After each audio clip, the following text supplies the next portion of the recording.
मूर्खों का साथ हमेशा दुखदाई।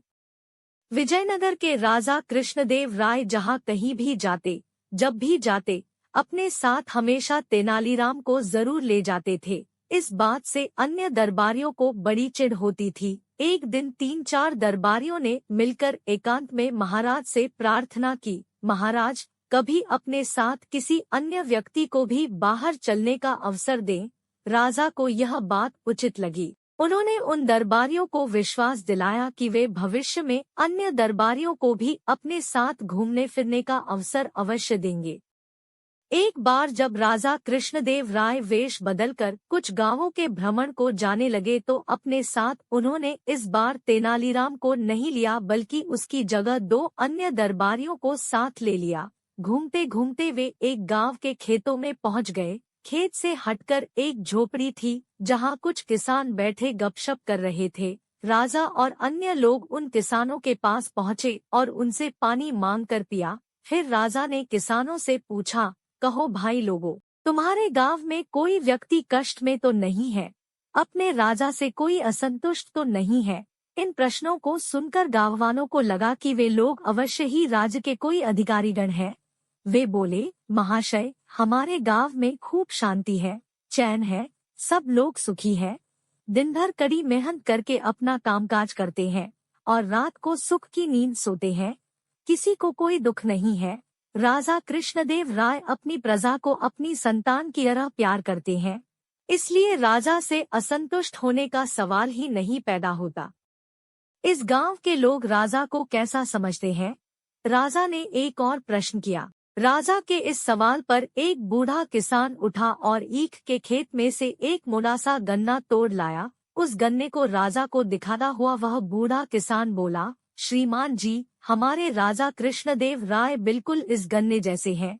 अपनी तुलना एक गन्ने से होती देख राजा कृष्णदेव राय सकपका गए। उनकी समझ में यह बात बिल्कुल भी न आई कि इस बूढ़े किसान की बात का अर्थ क्या है। उनकी यह भी समझ में न आया कि इस गांव के रहने वाले अपने राजा के प्रति क्या विचार रखते हैं। राजा कृष्णदेव राय के साथ जो अन्य साथी थे, राजा ने उन साथियों से पूछा, इस बूढ़े किसान के कहने का क्या अर्थ है? साथी राजा का यह सवाल सुनकर एक दूसरे का मुंह देखने लगे। फिर एक साथी ने हिम्मत की और बोला, महाराज, इस बूढ़े किसान के कहने का साफ मतलब यही है कि हमारे राजा इस मोटे गन्ने की तरह कमजोर है। उसे जब भी कोई चाहे एक झटके में उखाड़ सकता है, जैसे कि मैंने यह गन्ना उखाड़ लिया है। राजा ने अपने साथी की इस बात पर विचार किया तो राजा को यह बात सही मालूम हुई। वह गुस्से से भर गए और इस बूढ़े किसान से बोले, तुम शायद मुझे नहीं जानते कि मैं कौन हूँ। राजा की क्रोध से भरी वाणी सुनकर वह बूढ़ा किसान डर के मारे थर-थर कांपने लगा। तभी झोंपड़ी में से एक अन्य बूढ़ा उठ खड़ा हुआ और बड़े नम्र स्वर में बोला, महाराज, हम आपको अच्छी तरह जान गए हैं, पहचान गए हैं, लेकिन हमें दुख इस बात का है कि आपके साथी ही आपके असली रूप को नहीं जानते। मेरे साथी किसान के कहने का मतलब यह है कि हमारे महाराज अपनी प्रजा के लिए तो गन्ने के समान कोमल और रसीले हैं, किंतु दुष्टों और अपने दुश्मनों के लिए महानतम कठोर भी। उस बूढ़े ने एक कुत्ते पर गन्ने का प्रहार करते हुए अपनी बात पूरी की। इतना कहने के साथ ही उस बूढ़े ने अपना लबादा उतार फेंका और अपनी नकली दाढ़ी मूछें उतारने लगा। उसे देखते ही राजा चौंक पड़े। तेनालीराम, तुमने यहाँ भी हमारा पीछा नहीं छोड़ा। तुम लोगों का पीछा कैसे छोड़ता भाई? अगर मैं पीछा न करता तो तुम इन सरल हृदय किसानों को मौत के घाट ही उतरवा देते, महाराज के दिल में क्रोध का ज्वार पैदा करते। सो अलग। तुम ठीक ही कह रहे हो तेनालीराम, मूर्खों का साथ हमेशा दुखदाई होता है। भविष्य में मैं कभी तुम्हारे अलावा किसी और को साथ नहीं रखा करूँगा। उन सबकी आपस की बातचीत से गांववालों को पता चल ही गया था कि उनकी झोंपड़ी पर स्वयं महाराज पधारे हैं और भेष बदलकर पहले से उनके बीच बैठा हुआ आदमी ही तेनालीराम है। तो वे उनके स्वागत के लिए दौड़ पड़े। कोई चारपाई उठवाकर लाया तो कोई गन्ने का ताज़ा रस निकाल कर ले आया। गांववालों ने बड़े ही मन से अपने मेहमानों का स्वागत किया। उनकी आवभगत की। राजा कृष्णदेव राय उन ग्रामवासियों का प्यार देखकर आत्मविभोर हो गए। तेनालीराम की चोट से आहत हुए दरबारी मुंह लटकाए हुए जमीन कुरेदते रहे और तेनालीराम मंद मंद मुस्करा रहे थे। महान पुस्तक। एक बार राजा कृष्णदेव राय के दरबार में एक महान विद्वान आया। उसने वहां दरबार में उपस्थित सभी विद्वानों को चुनौती दी कि पूरे विश्व में उसके समान कोई बुद्धिमान व विद्वान नहीं है। उसने दरबार में उपस्थित सभी दरबारियों से कहा कि यदि उनमें से कोई चाहे तो उसके साथ किसी भी विषय पर वाद विवाद कर सकता है, परंतु कोई भी दरबारी उससे वाद विवाद करने का साहस न कर सका।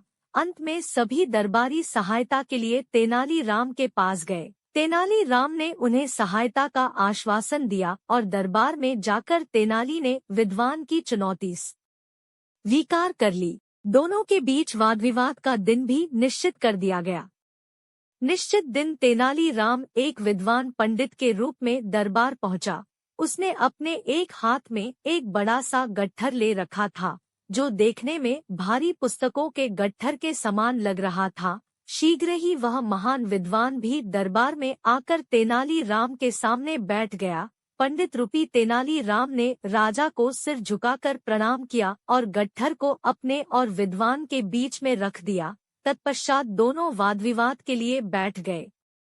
राजा जानते थे कि पंडित का रूप धरे तेनालीराम के मस्तिष्क में अवश्य ही कोई योजना चल रही होगी, इसलिए वह पूरी तरह आश्वस्त थे। अब राजा ने वाद विवाद आरंभ करने का आदेश दिया। पंडित के रूप में तेनालीराम पहले अपने स्थान पर खड़ा होकर बोला, विद्वान महाशय, मैंने आपके विषय में बहुत कुछ सुना है। आप जैसे महान विद्वान के लिए मैं एक महान तथा महत्वपूर्ण पुस्तक लाया हूँ, जिस पर हम लोग वाद विवाद करेंगे। महाशय, क्या मुझे इस पुस्तक का नाम बताइए, विद्वान ने कहा। तेनालीराम बोले, विद्वान महाशय, पुस्तक का नाम है तिलक्षता महिषा बंधन। विद्वान हैरान हो गया। अपने पूरे जीवन में उसने इस नाम की कोई पुस्तक न तो सुनी थी न ही पढ़ी थी। वह घबरा गया कि बिना पढ़ी सुनी हुई पुस्तक के विषय में वह कैसे वाद विवाद करेगा। फिर भी वह बोला, अरे, यह तो बहुत ही उच्च कोटि की पुस्तक है। इस पर वाद विवाद करने में बहुत ही आनंद आएगा, परंतु आज यह वाद विवाद रहने दिया जाए। मेरा मन भी कुछ उद्विग्न है और इसके कुछ महत्वपूर्ण तथ्यों को मैं भूल भी गया हूँ। कल प्रातः स्वस्थ व स्वच्छ मस्तिष्क के साथ हम वाद विवाद करेंगे। तेनालीराम के अनुसार वह विद्वान तो आज के वाद विवाद के लिए पिछले कई दिनों से प्रतीक्षा कर रहा था, परंतु अतिथि की इच्छा का ध्यान रखना तेनाली का कर्तव्य था, इसलिए वह सरलता से मान गया। परंतु वाद विवाद में हारने के भय से वह विद्वान नगर छोड़कर भाग गया। अगले दिन प्रातः जब विद्वान शाही दरबार में उपस्थित नहीं हुआ तो तेनालीराम बोला, महाराज, वह विद्वान अब नहीं आएगा। वाद विवाद में हार जाने के भय से लगता है वह नगर छोड़कर चला गया है।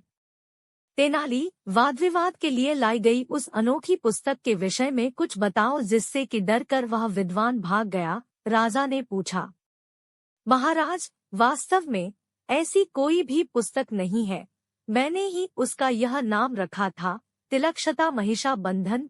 इसमें तिलक्षता का अर्थ है शीशम की सूखी लकड़ियों और महिषा बंधन का अर्थ है वह रस्सी जिससे भैंसों को बौधा जाता है। मेरे हाथ में वह गट्ठर वास्तव में शीशम की सूखी लकड़ियों का था, जो कि भैंस को बौधने वाली रस्सी से बंधी थी। उसे मैंने मलमल के कपड़े में इस तरह लपेट दिया था ताकि वह देखने में पुस्तक जैसी लगे। तेनालीराम की बुद्धिमत्ता देखकर राजा व दरबारी अपनी हंसी नहीं रोक पाए। राजा ने प्रसन्न होकर तेनालीराम को ढेर सारे पुरस्कार दिया।